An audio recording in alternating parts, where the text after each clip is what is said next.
Okay, so what we have here is a high point 40 caliber carbine. Now, the reason I have this gun is I bought this for my wife. I bought it used from a friend. My friend was kind of strapped and sold to me less than $100. And I know what you're thinking. It's a high point, and so it's not going to be very good. Um, Unfortunately, I would, with this gun, disagree. This is a hell of a good time. Um, I mean, any carbine is kind of a fun thing to play with, right? Who doesn't want a nice 45 Tommy gun? But there are some things, because this is the state of California, that unfortunately there's some things that when they got this gun has some negatives. It has a bullet button. Recently, the state of California, in their infinite wisdom, decided to get rid of the bullet button because they believe, because they are ignorant, that the bullet button turns it from a semi-automatic to an automatic weapon. In truth, all the bullet button does is allow the magazine to be released. So I can purchase an adapter to make this bullet button go away. I think this forward assist, this forward is no longer allowed, and I think that I have to have a something on the back here so you can't grab a hold of it. You can only grab a hold of it like this or something. I don't know. These people are special. This gun has a small laser scope on it. Has rock, some nice rock a tripod on it. A pretty large, forward and adjustable forward and rear sights. I guess I could mount just about anything to it. I've had no interest in doing that. I see no reason to. It's got a pretty big knobby button here for locking it back. One of the things my buddy put on here was a little cheek rest that isn't, I guess, stock. It looks like it's just a little bit of foam that he put on there. The stock itself has like a little bouncy portion in the back. It's kind of interesting. I don't know. There's absolutely no kick off this thing at all, so it's not like it's something that's really needed, but whatever. But it's a fun little toy. Now, one of the things I would say is a negative. Tearing this apart is difficult, to say the least. You've got to do a whole bunch of different things. And then the trigger itself. So the trigger itself is very spongy. And it's like I don't know, I'd say it's about a 9-pound pull or so. So it's you can't even hear the reset on it. So like I said, some negatives, but it's all in all, it's a fun toy. And so, knowing that, and I've shot it. My buddy, he'd shot it twice, he said, and I believe him. When I pulled it apart the first time, the barrel was super clean, no evidence of shooting, and so I've shot it maybe 5 or 6 times. But like I said, the complaints I have are the trigger really is a complaint that I have, and then pulling apart is kind of a pain, but nothing you can do about that. And so every now and again, I'd go online and search for a trigger update for this, and I never really could find. Not very many people, I think, have this and that kind of thing. I ran into this company, MCARBO. It's kind of nice. They offer military and veteran discounts. They make their products here in the United States, and I mean, all along, it's a pretty good. It looks like a pretty good product. So the first thing I purchased, I purchased all 3 of these at the same time, was a trigger kit. Now, I don't know how this happened, but when I opened the package, this was open. I was so worried. All it is actually just a spring that replaces the stock spring. And so, so I opened the package. I was afraid I lost that little thing, so I quickly put it in its own Ziploc bag. But if you do have a 40 carbine, I suggest purchasing this MCARBO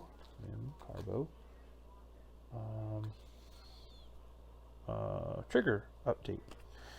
So you don't have to pull the whole trigger apart. All you have to really have to do is pull apart the spring. Now also, I bought this stainless steel guide rod. Since I'm going to be in there anyways, might as well put it in. The current guide rod is like a plastic, almost like a Teflon type plastic. And then I purchased a different spring. So, yeah. So I'm going to kind of go through this. It's a pretty easy update. Again, this spring will make it have a little less, I guess, a little less kick. I mean, honestly, this thing it's like, it's shooting a 40 cal. It's made for a handgun, and I'm shooting it out of this, so there's absolutely no kick off this thing. And we're going to take this out. We did a rebuild, so we're going to go out and use this gun. I figure I'll test two things out at the same time. So, okay, that's all we got. Okay, so one of the things we're not going to do is I'm not going to do a step-by-step replacement here. MCARBO does a great job of actually doing that. You can go on to the YouTube and find that, and I'll link that in the comments there. But there is something I wanted to say, and it's mostly because I'm ignorant.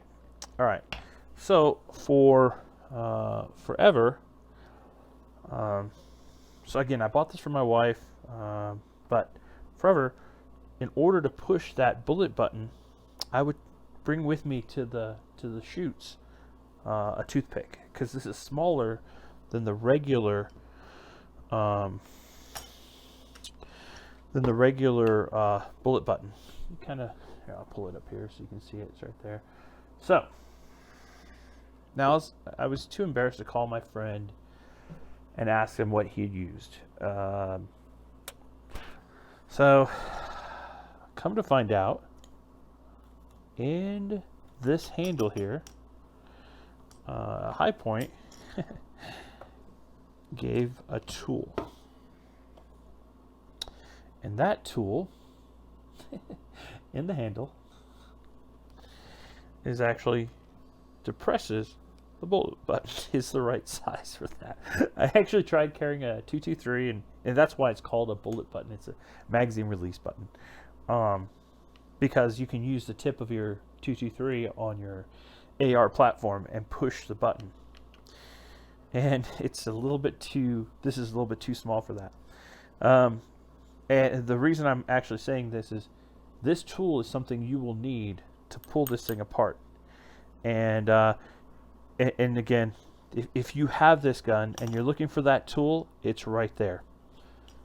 And so I just thought I'd take some time and tell folks about it. Now, I'm going to be using my couple of my tools from other things. So, all right, I guess that's about it. Again, I'll link the MCARBO, which is really good, their description of how to do this. And then I'll once I have this installed, I'll give my opinion of it. So, all right, so you can see here we've got the gun taken apart all the way down to down to bare nothing. So one of the things I want to show is the difference here. So this is the original sear spring. Let's see. I don't know if you guys can see that, but we'll see. This is the new MCARBO spring. It's significantly longer, and you can kind of see the spring is a little springier, I guess you would say. I think this will give it a lighter pull, And then this is our original. Now you can see the cracks in the plastic that are forming here, especially at the end as it cycles through. Now, is it going to break? I don't know. This is the new MCARBO pin here, and it's stainless steel. Well, that's definitely not going to break. And then this is the replacement spring. You can kind of see it's going to cycle a little bit different because of that spring.